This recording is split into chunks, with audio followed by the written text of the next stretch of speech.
Parents? Miss Sue? Arisu? Back to you? Back to us? Tuloy yung paghahanda dito. Naku, napaka-fiesta yung mood dito ngayon, ano? Sa pagdiriwang na ika-25 taong anibersaryo ng People Power EDSA 1 Revolution. Ito yung nakikita nyo. Ito po ay isang armored personal carrier. Ito po isang tangke na ginamit nung kasagsaga ng EDSA People Power 1. Ito po yung original na tangke na ginamit. At mamaya doon sa reenactment, lalong-lalo na doon sa salubungan na kung saan ay kasama si dating Pangulong Fidel Ramos at itong dating Senador Butch Aquino, makakasama po ito. Ito yung ating mga sundalo na siyang magmamaniobra dito sa tangke nito. Actually, 4 daw yung gagamitin na mamaya. 2 tangke at 2 komando. Sabi nyo, komando. Ito APC at 2 komando. So, yun yung gagamitin namaya sa reenactment. Nakaready na ho yung ating mga sundalo dyan na siyang magmamaniobra. Anyway, dahil nga po, espesyal yung pagdiriwang natin itong EDSA People Power 1 dahil 25 years na nga po. 25 taon na ang nakalilipas mula ng mangyari ang napakahalagang kasaysayang ito. Ito po, may mga special memorabilia po sila yan, mga souvenir items na makikita ho dito at pwedeng bilhin ng ating mga kapuso na pupunta ho rito para makibahagi sa pagdiriwang na ito. Ito po, kung makikita nyo, may mga t-shirt po sila. Ang t-shirt na yan, meron ho nga parang imahe nitong si Pangulong Noynoy, nakalagay Pinoy. Ayan po ay nagkakahalaga ng 600 pesos. Ang kulay po niyan, merong white, may black, at may yellow. Meron din ho sila mga ball pen. Ayan. Yung kanilang ballpen nakalagay po yung nito si dating Pangulong Cory Aquino at dating Senador Aquino ay nagkakahalaga naman po ito ng 600 pesos. Meron din sila nitong Swiss knife. Ayan, ha? Ito yung Swiss knife, maliit na Swiss knife lang naman po ito. Maabot po sa 979. Meron din sila ng mga necklace. Ayan. Ito ay umaabot po ng 100 pesos. May bracelet na 100 pesos. At cellphone charm na mabibili po sa halagang 100 pesos. At syempre, iba-ibang klaseng pins kung saan makikita ho natin ang mga larawan nitong si Cory at nitong si Ninoy. Dahil nga po syempre, nung ang panahon na yun si dating Pangulong Cory Aquino po ang nasa pwesto. Ngayon naman ay ito pong si kanyang anak na si Pangulong Noynoy Aquino ang mangunguna sa pagdiriwang na ito dito po sa EDSA People Power 1 ika-25 taong anibersaryo. So nako, yun ho mga kababayan natin, talagang marami patuloy ho yung pagdagsal dito at kaya tuloy-tuloy pa rin ang paghahanda para sa maghapon hanggang gabing selebrasyon sa pagdiriwang ng 25 years nitong EDSA People Power 1. Mula po rito sa People Power Monument, back to studio po tayo.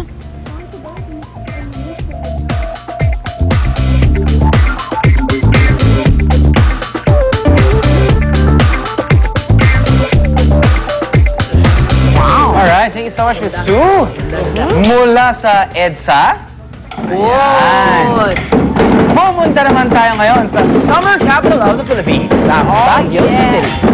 Bida ngayon ang Baguio na sa kanilang dinarayang palagay ang festival kung saan ang parada talaga naman puno ng mga bulaklak. Kaya eto, ang una niyong masisilipin sa unang hirit ang mga magagarang floats doon. Magagarang floats doon! Yan ang yung gina sa atin ni Monica at Mark Tembrano. Happy Fiesta Baguio! Mag-hi ka na rin! Mag-hi ka na rin! Ay, Robby ito! Ay, si Robby!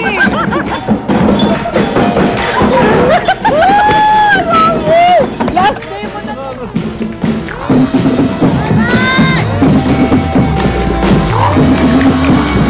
Good morning again, guys! Good morning mga kapuso! And of course, sa ating mga kasama dito sa Baguio City, good morning po. At siguro nga sinabi sa Studio Mark, no, tuloy-tuloy ang ating pakikisaya dito sa Ride Park, dito po sa City of Mines, Baguio City para sa 16th Panabega Festival. Alam mo, marami na tayong nakikita preparations dito. Alam mo, Monica, binisita nga natin yung mga gumagawa ng floats ng isang araw. Pero since maaga yung pagpunta natin, medyo yung frame pa lang yung nakita natin. Pero sabi nila, by Saturday afternoon, gawang-gawa na daw yan in preparation for the Grand Float Festival na mangyayari sa linggo. Ayun, kaya naman sigurado maraming kapuso natin ang pupunta dito sa Baguio starting today para nga masaksihan yung kanilang dominating activity this coming Sunday. Pero bago nila makita yan, magbibigay tayo ng konting information sa kanila para naman aware sila kung ano nga ba ang mangyayari this Sunday. So, ito nga tulad ng sinabi natin kanina, ito po ang kanilang 16th Panabengao Festival. So, 16 years na nilang ginagawa ito, Mark, no?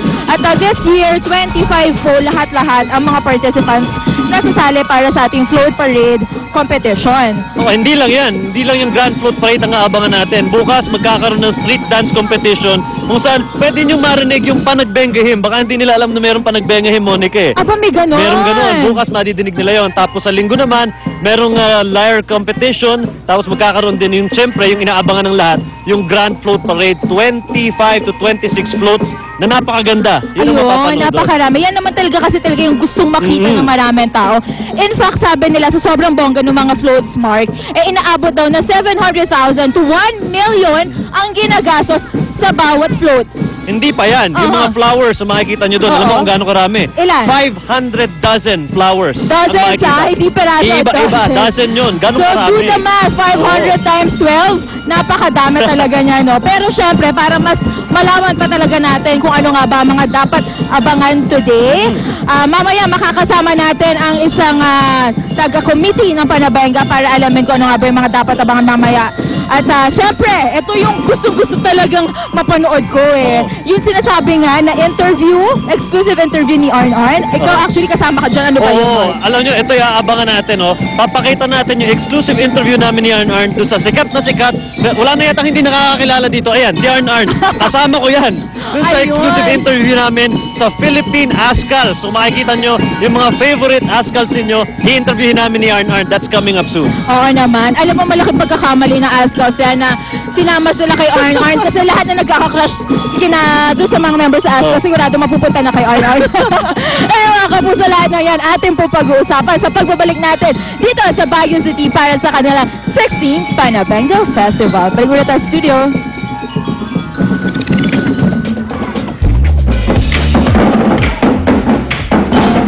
Anak, napakakulay. I love it. Yes, ano guys, iwan ko muna kayo. Ingat ka doon. Basta, dito na ako. Babalik ako. Ako, pupunta ako dito. Kami, dito na kami. Ako, dito yata ako pupunta. Ako, mag-isa lang ako dito. Magsana, sige, goodbye.